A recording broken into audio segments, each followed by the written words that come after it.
Hello there, YouTube, and welcome to Monday, the 15th of April. 42 degrees this morning. It's actually sprinkled a couple of times, even though there's no chance of rain. None to speak of, anyway. Yep, cut lawn is a whole lot better than uncut lawn. Man, Kelly and I are still just going this morning. We spent our entire weekend on one little project there on the side of the barn, but that was pretty big. But anyway, back to the old grind. Let's head on to the Southland and see what's going on. Yo, come on along. 52 degrees. Rain off and on the way here. Mm-hmm. I didn't even know it was supposed to rain. Actually, it was showing no rain. Yeah. No percentage of, anyway. I don't know where it came from. It snuck in. It did. It's springtime in the Northwest, I reckon. Well, Mama? Yes, I hope. Let's go in there and bust out a Monday. All right. Sounds like a plan. All right. Let's go get her done. All right. All right. Love you. See you. Bye. I love you, baby. Bye-bye now. Bye. Customer states it's a little slow starting at times. Check battery and charging system. Anything wrong with that? That's the first time I touched it. It's not even attached. The high tension leads are on top of accessory stuff, and there's even little spacers that some batteries come with that are not necessary, but the spacers in there as well. No grease, no dielectric grease whatsoever. Why is my battery not working? Some Duralast thing, that probably doesn't even have the cranking power to even run a Spyder, so who knows?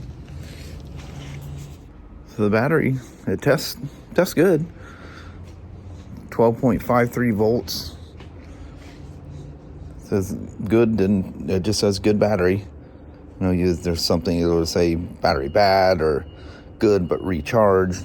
The state of health is 90%, state of charge is 90%. So I'll get those cables yanked around. Another complaint is it wobbles at around 55, or it shakes at about 55. So, I hook up to it and reading codes and stuff, and I always look. I don't see any history of this thing being laser aligned. So I'll use the computer and set it up to where the computer says that it's supposed to be straight. And then I look and see where the bars and everything are.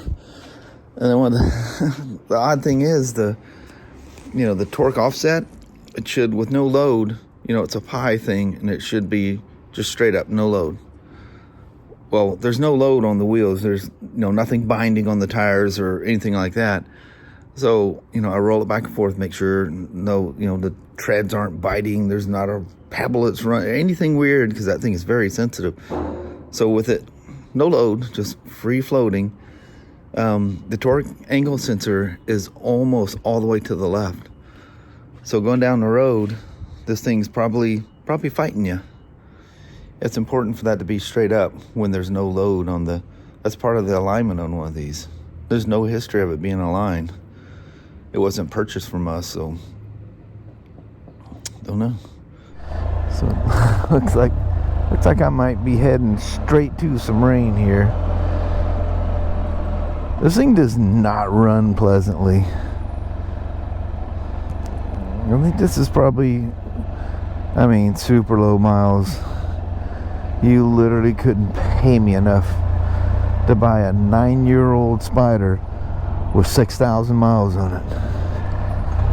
Yeah, see, she's all stumbly.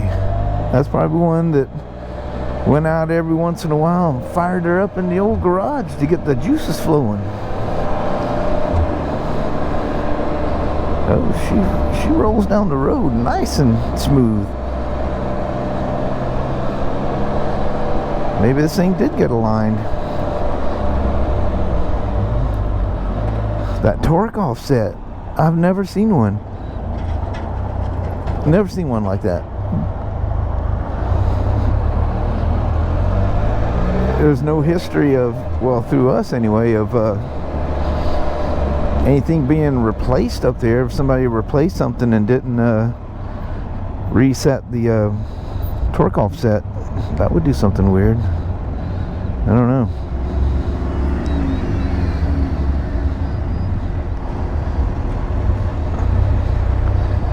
Yeah. Detonation going on too.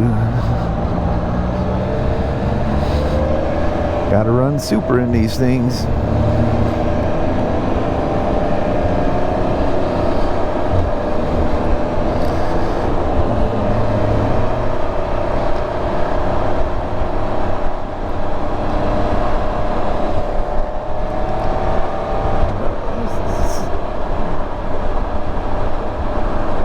I got no shaky between, they said between 55 and up. Well, maybe I get a little rumble out of it. I don't know if that's, I feel a little something going on there. I can feel it in the floorboards, oddly enough.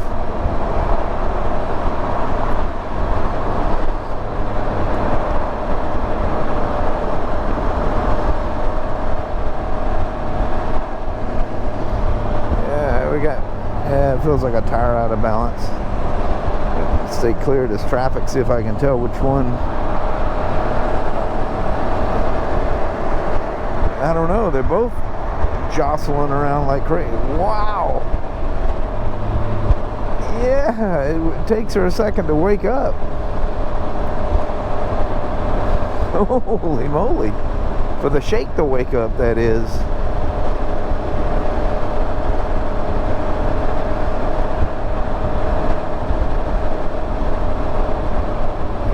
Yeah, you roll off the power a little bit and let it load the front end. Wow, that's quite a bit actually. It's not doing anything weird handling wise. You just you very definitely got a shake going on. There's a whole lot of shaking going on. I don't think I need to ride it any further than this. It's just gonna. It's not like it's gonna get better.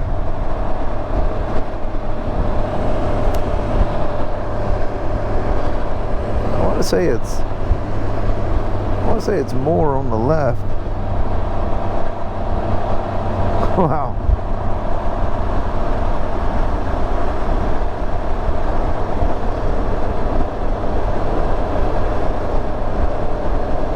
Yeah, I would definitely complain about this. That wouldn't be comfortable at all to ride.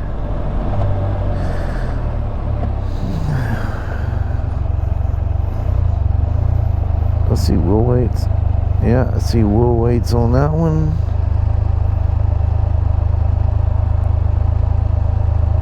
Big old chunk of weights on that one.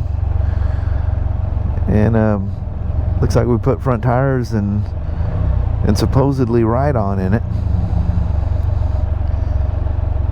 Did it get ride-on in it?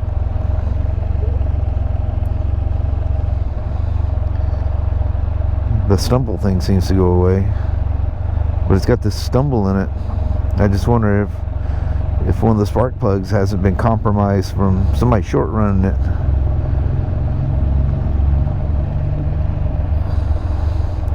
I will address all and let them decide what they want to do.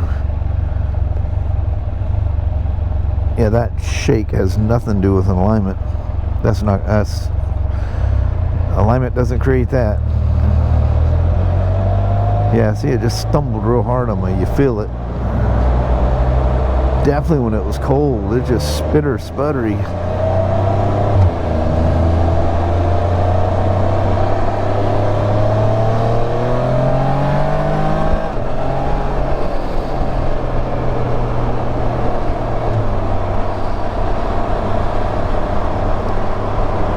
Road workers have families too. Please stay alert. Oh, there's some sprinkles coming at me. Oh man, that thing shakes.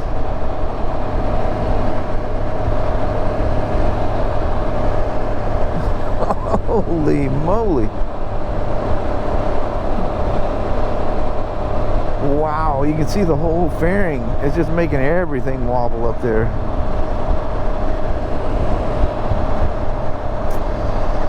I'll do some ciphering.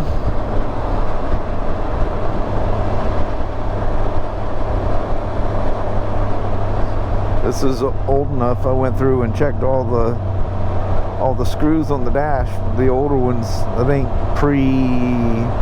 the pre-TFTs, you definitely need to check. So I think 17 and older. Is that about right? When did it? Well, they're an LCD display. They actually weren't a TFT. The new ones are a TFT. But anyway, the older ones, you want to check those, especially when they're new. The lower left, upper right, they were not touching. It just, I mean, you barely moved it and it touched. But yeah, they were going to disappear. That's all the things I check. Whoever did the used vehicle inspection did not check those. But that's just stuff that there's nothing anywhere written anywhere telling you to check those things. That's just something you learn with time and experience, I reckon.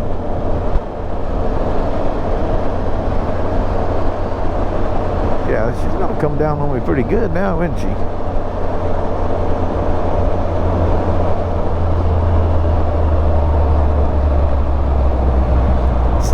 Nice thing about Spyder RTs, as long as you're moving, you're not gonna get wet. But when you stop, it's fair game. It's amazing how far you can go in the pouring rain and stay relatively, if it's just one of those, white out soaker things, there's no hope for you there. If you don't have rain gear, you're gonna get wet. Yep, there, it just stumbled again.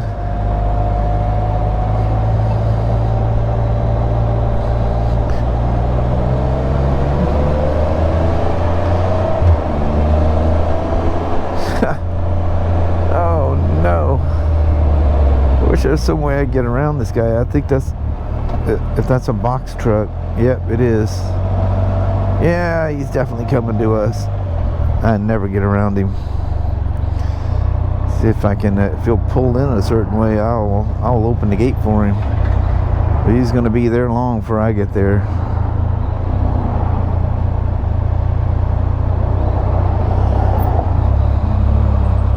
Yeah, a couple of strong stumbles there. Come on, little dude.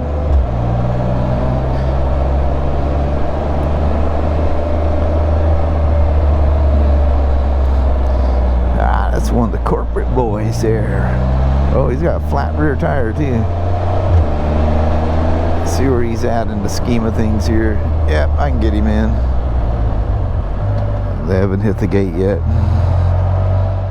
Sorry for the random shut off there. Got all wrapped up in the truck, and as you can see out there, of course the white balance is set for that Spyder, and it doesn't like anything. Look at all that blue there. Anyway, I got some notes to make, and I'll turn it into the boys and let everybody haggle it out. Need to figure out, the only way you're gonna truly find out if that's got ride on in it is to break the wheels loose. I think they said it was sold to it, but did it actually get put in it? And why were the wheel weights left on it? If you read the ride-on thing, first thing it says, take them off. But I have to admit, I am on a bike that is not doing anything wrong. It's perfectly balanced. You're driving down the road, everything's cool.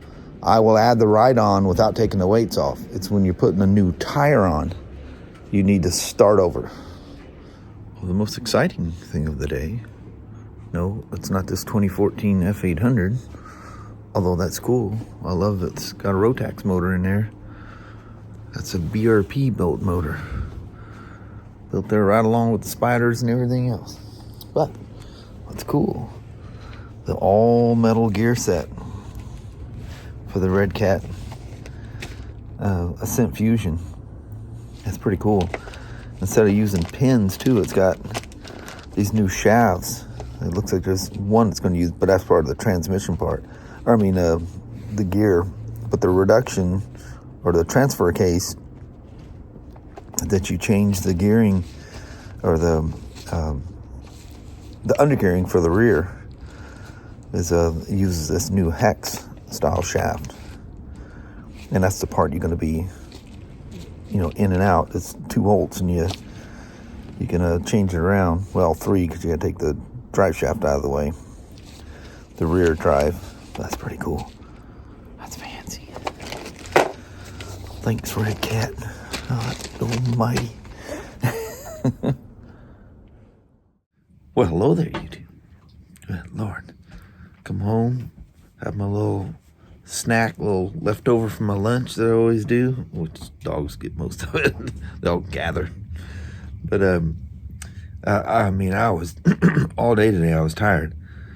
I got plenty of sleep last night. I don't know much, and that and sore, I was at work, my legs and everything else. That's, to suddenly not be doing that and do all that for hours and hours. Yeah. All the squatting and swinging that tools around and Thumb muscles didn't know you had. Didn't know I had for quite a while. Mm-hmm. So I don't know if it's a combination of that. That and I messed up on my medicine, didn't take it last night, so I had to take my nighttime dose and my morning dose all at the same time, which is fine. They split it up earlier so that you just weren't so tired. Anyway, long and the short is, came home, had a little snack bar. Kelly goes, "Are you going to lay down for a little bit?" I said, "I think I am." So I actually lay down to purposely take a nap. Yeah. And about 2 hours later, bang! I knocked over something. Yeah. Kelly's out there doing her craft stuff, and she was cleaning up, and her little toolboxes she has, one slipped off the other, and they kind of crashed together. What was it? Crazy. Something fell over in her area out there because I had an alarm go off, a sound alarm go off. I keep watching and I don't see anything. I don't know what fell, but something made a bang. Pot or something slipped, and who knows. But anyway, it's a good day. Had a nice little Spyder. I didn't get wet, little sprinkles, but nothing to worry about. That's nice. And what all I do? It was a full day, whatever it was. And I got that. Ken's coming back. I'm going to do the first service in the morning, so I'll be first thing in the morning. But very cool. Anyway, good day. As long as I can remember, I feel like I'm in the next day talking about the day prior. Take a little nap and have a bunch of dreams, and you're like, where am I? What time is it? What day is it? Yeah, you done lost yourself. Yeah. Anyway, before I say something stupid, because I'm half awake, I'm going to bid you adieu. Alrighty, well, thank you guys so much for watching. We really do appreciate it. We will talk to you tomorrow. Same smoke time, same smoke channel. Don't forget to give it a thumbs up, and you guys have an amazing Tuesday or Wednesday. Heck yeah. All right. We see you in the morning. See you then. Thanks for watching now. Bye-bye.